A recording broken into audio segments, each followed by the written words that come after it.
Sir ఇక కేటీఆర్ గారి పైన పీసీసీ చీఫ్ మహేశ్వర్ గౌడ్ గారు మహేష్ కుమార్ గౌడ్. ఆయన కొన్ని ఆరోపణలు చేశారు సార్.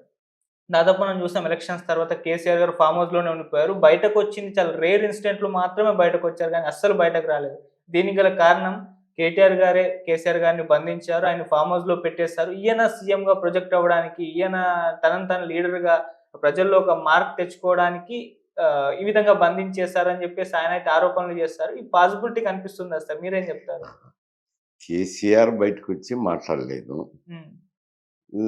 దానికి మహేష్ కుమార్ గౌడ్ అది ఆరోపణ కిందనే తీసుకోవాల్సిందే గానీ, అందులో వాస్తవాలుంటాయని నేను అనుకోను. హ్మ్. ఎందుకంటే, అతని వయసు అయిపోయిందొకటి. ఓకే. 2 అతని పదవి పోయిన తర్వాత వెంటనే ఫ్రాక్చర్ కావడము. హ్మ్. దాంతో కొన్ని రోజులు జరగనీలేని ఉండొచ్చు. ఒక సంవత్సరం గానీ, ఏం తొందర ఎందుకు అనే ఆలోచన గూడా ఉండొచ్చు. హ్మ్. ఓ సంవత్సరం, సంవత్సరంన్నర అయిపోయినాక ప్రజల్లో ఒక విధమైన అభిప్రాయం ఏర్పడతది గదా! ఓకే. ప్రభుత్వం మీద పాజిటివ్‌గానో, నెగెటివ్‌గానో మిశ్రమ స్పందనో ఏయో ఒక స్పందనలు ఏర్పడతాయి. హ్మ్.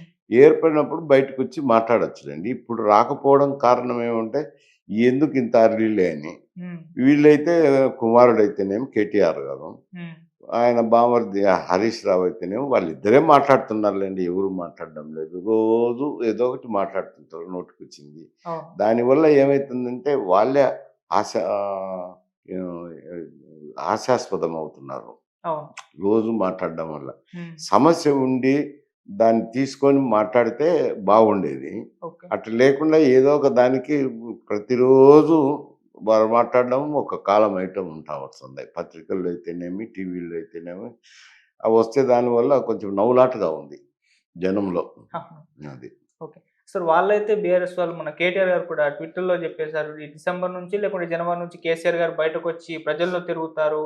నేను అరెస్ట్ అయితే తర్వాత పాదయాత్ర చేసుకుంటాను. సో, ఇప్పుడు మొత్తం యాక్టివ్‌గా ఉంటాము. ఈ 1 ఇయర్ ఎందుకు ఆయన బయటకు రాలేదు అంటే, ఒక 1 ఇయర్ కాంగ్రెస్ ప్రభుత్వానికి టైమ్ ఇచ్చారాయన. ఈ టైమ్ అయిపోయిన తర్వాత మేము పోరాడతాం అని చెప్పేసి ఆయన చెప్తున్నారు. అది వాస్తవమే కాదనలేను నేను. హ్మ్. ఎందుకంటే 10 సంవత్సరాలు పరిపాలించిన వ్యక్తి హ్మ్. ప్రభుత్వం కూలిపోతానే ఏదో ఒక స్టేట్మెంట్ ఇస్తారు. ఏదో చెప్తారు. హ్మ్. అయిపోయినాక వెంటనే ప్రభుత్వాన్ని విమర్శించినారంటే అది బాగుండదు సహజంగా. ఓకే. సంవత్సరమో, సంవత్సరంన్నర అయిపోయినాకైతే ప్రభుత్వం చేసే తప్పులను మాట్లాడేదానికి అవకాశం ఉంటాది. రావచ్చు కూడా కాదని నేను. హ్మ్. తర్వాత రావచ్చును అని చెప్తున్నాను గదా! ఓకే. సార్ కేసీఆర్ గారంటే ఇప్పుడు ఫార్మ్ హౌస్‌లో ఉన్నప్పటికీ ఆయన పార్టీని ఆయనే నడిపిస్తున్నారా? లేకుంటే కేటీఆర్ గారు నడిపిస్తున్నారా? ఎలా చూడొచ్చంటారు సార్? సలహాలు తీసుకోకుండా ఉండరు. హ్మ్. కేటీఆర్ గాని, హరీష్ రావు గారు గాని, మీ ఇతర ముఖ్య నాయకులు గాని, బీఆర్ఎస్ సంబంధించినోళ్ళు ఆయన్ని కలుస్తా ఉండొచ్చు, సలహాలు తీసుకుంటా ఉండొచ్చు. ఆయన గూడా వీళ్ళకి సలహాలు చెప్తుండొచ్చు.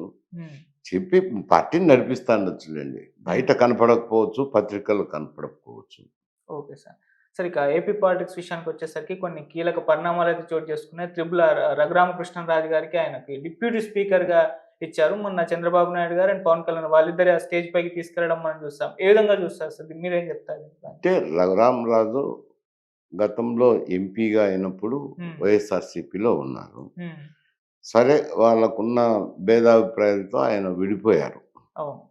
విడిపోయినాక ఆయన రో వా వార వారంకు మారు హ్మ్. ప్రభుత్వం పైన విమర్శలు చేస్తా వచ్చినారు. హ్మ్. ఆయన్ను అరెస్ట్ చేయడము, థర్డ్ డిగ్రీ మెథడ్స్ ఉపయోగించడము, అవన్నీ వీడియోలు తీసి ముఖ్యమంత్రి గారికి చూపించడం అంటే అది ఎవరికైనా మంచి సాంప్రదాయం కాదు. ఒక ఓకే. ఎంపీని అలా ట్రీట్మెంట్ ఇవ్వడం మంచి సాంప్రదాయం కాదు. హ్మ్. ఒకవేళ అరెస్ట్ చేయొచ్చు స్పీకర్ గారికి రాసుకొని.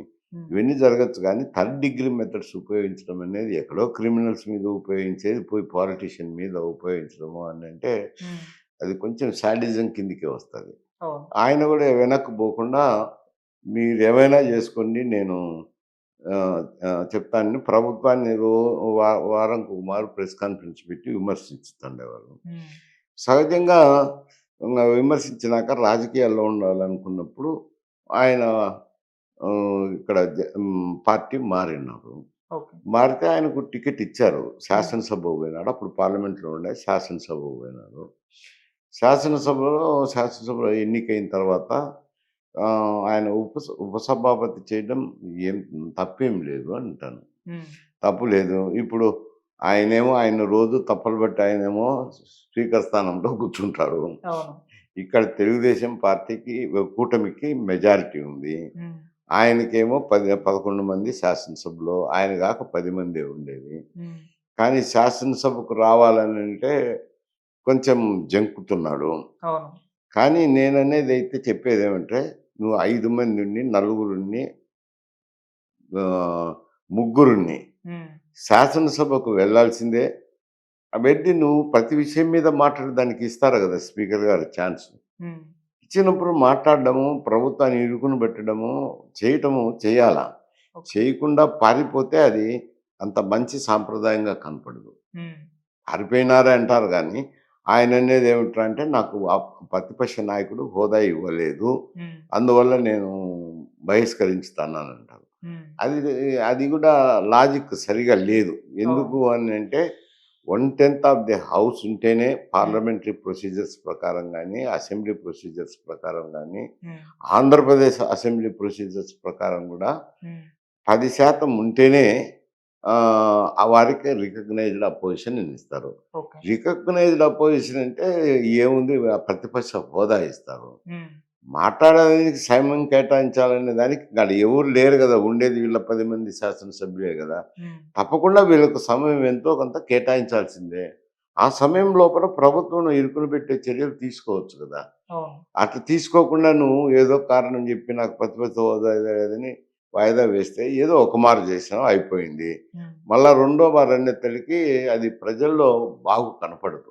అవును. మంచిగా కనపడదు. ఓకే. సో, ఈయన అసెంబ్లీకి రాకుండా ఇంకోటి ఇంటి దగ్గరనే మాక్ అసెంబ్లీ అని ఒకటి పెట్టారు సార్. ఆయన ఫార్మ్ హౌస్‌లోనే అసెంబ్లీ ఏర్పాటు చేసుకొని దాన్ని కూడా లైవ్‌కి ఇస్తా అని చెప్పేసి. అదేమన్నా ఇంపాక్ట్ చూపిస్తుందా సార్? అది హాస్యాస్పదంగా ఉంటదంటున్నాను గదా! అదేం ఇంపాక్ట్ చూపిస్తది? నీకు అసెంబ్లీకి రానులేను హ్మ్. వాళ్ళు ఆహ్వానిస్తంటే నువ్వు పోకుండా నీకు కావాల్సినంత టైమ్ ఇస్తాంరా అని గూడా చెప్తున్నారనుకుంటాను. అవును. పత్రికల్లో చూశాను నేను. అవును. ఇద్దరు మరి చెప్పారు. అటువంటిది జరిగినప్పుడు నువ్వు అసెంబ్లీకి వెళ్లి మాట్లాడితే ఉంటది గానీ, ఫార్మ్ హౌస్‌లో కూర్చొని మాక్ అసెంబ్లీ పెట్టుకొని చేస్తే ఎట్టా? నువ్వు ఏదన్నా ఇష్యూ మీద మాట్లాడినప్పుడు కొంచెము బయట చూసే ప్రజానీకానికి గూడా స్పీకర్ గారు గొంతు నొక్కుతున్నారనో, అధికార పక్షం అతనికి ఛాన్స్ రాకుండా చేస్తన్నారనో, ఆ నెపం మీదొచ్చి ఏదో మాక్ అసెంబ్లీని ఒక పూట పెట్టుకుంటే అది ఏదన్నా హర్షించుతారు. ఓకే. అటువంటిదేమి లేకుండా మేము నీకు ఛాన్సులు ఇస్తాం రండి అనంటే పోయి మాట్లాడకుండా వచ్చి బయటకొచ్చి మాక్ అసెంబ్లీ పెట్టుకుంటే ప్రజలు ఏమని చూస్తారు? ఏమని హర్షించుతారు? దానివల్ల మేలైతే ఏం జరగదు. ఓకే. సార్ ఇదే విషయాన్ని అంటే ఆయన జగన్మోహన్ రెడ్డి గారికున్న 10 మంది ఎమ్మెల్యేలు ఆయన పైన తిరుగుబాటు చేసి ఈ విధంగా మాట్లాడుతున్నారు. మా నియోజకవర్గం మేము చెప్పుకోలేకపోతున్నాం. అసెంబ్లీకి ఎందుకు వెళ్ళట్లేదంటే రేపటి రోజు అది మాకే నెగటివిటీ అయ్యి మేము గెలిచే అవకాశంని కూడా కోల్పోతాం.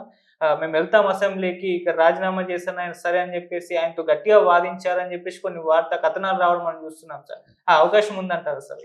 అంటే నేను ఎదిరించి మాట్లాడింటారు అని నేను అనుకోనులే. ఎందుకంటే ఆ 10 మంది ఎమ్మెల్యేలు ఆయనకు ముఖ్యంగా కావాల్సినోళ్ళే కాబట్టి. హ్మ్. ఎదిరించి మాట్లాడింటారనుకోను. హ్మ్. మేము వ్యతిరేకించి అసెంబ్లీకి పోతామని చెప్పిండరు. హ్మ్. ఇది బాగలేదు. ప్రజల్లో మంచి పేరు రావటం లేదు.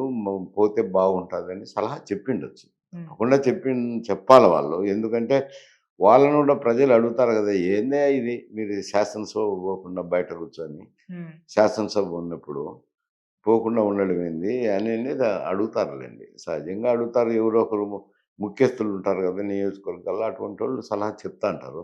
చెప్పినప్పుడు వాళ్ళొచ్చి ఇతనికి కూడా చెప్పిండొచ్చు. బాగాలేదు పోవడం మంచిదే అని చెప్పిండొచ్చు. ఓకే. అంతవరకైతే ఉంటాది గానీ, వ్యతిరేకించి శాసనసభకు పోతారని నేను అనుకోవటం లేదు. ఓకే. సరే షర్మిల గారు కూడా క్వెషన్ చేశారు.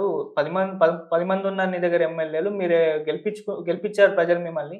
మీరు అసెంబ్లీకి వెళ్ళట్లేదు. మేము ఒక్కరం గెలవలేదు. మేము అసెంబ్లీకి వెళ్ళట్లేదు. మీకు మాకు ఇప్పుడు తేడా ఏంటి అని చెప్పేసి క్వెషన్ చేశారు. మీరంతా కూడా రాజీనామా చేసేయండి. వేరే వాళ్ళెవరన్నా గెలిచి వాళ్ళెళ్తారు కదా అసెంబ్లీకి అని చెప్పేసి ఆమె కూడా క్వెషన్ చేస్తున్నారు. అంటే ఆమె కాంగ్రెస్ పార్టీకి అధ్యక్షురాలు. హ్మ్. తప్పకుండా ఎవరమైనా ఇప్పుడు నేను చెప్పినా గాని హ్మ్. శాసనసభకు పోవడమే మంచి సాంప్రదాయము. ఓకే. పోకుండా మాకు అసెంబ్లీని పెట్టడము, హ్మ్. లేదు ఆ సబ్జెక్ట్ మీద ప్రెస్ కాన్ఫరెన్స్ పెట్టి రియాక్షన్